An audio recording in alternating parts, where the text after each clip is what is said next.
अस्सलाम वालेकुम everyone, welcome to back my channel nutrition. आप सभी का स्वागत है। उम्मीद करती हूँ आप सभी खैरियत से हैं। अल्हम्दुलिल्लाह मैं खैरियत हूँ। तो रात का टाइम है, मुझे मैं नहा के आई हूँ।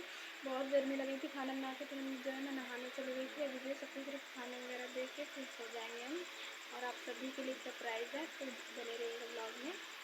अल्हम्दुलिल्लाह यहाँ पे फाइनली हमारा रोके का टाइम आ चुका था। यहाँ पर मैं बहुत ज़्यादा शर्मा रही थी, आपको मिठाई वगैरह दिखा रही थी। यहाँ पे मैं बुआ से पूछ रही थी मुझे क्या करना है, और यहाँ पे मेरे हस्बैंड मुझे मिठाई खिला रहे थे, मैं उनको पानी पिला रही थी। और प्लीज़ हम लोग के लिए दुआ करिएगा। अस्सलाम वालेकुम फ्रेंड्स, यहाँ पे जो अभी हम झाड़ू लगा रहे हैं। यहाँ पर हमारा खाना वगैरह बनता है, तो बस यहाँ पर मैं झाड़ू लगाने जा रही। खाना वगैरह बन चुका है, फटाफट से झाड़ू लगा लेते हैं, फिर बर्तन धोते हैं, फिर आपसे मिलते हैं।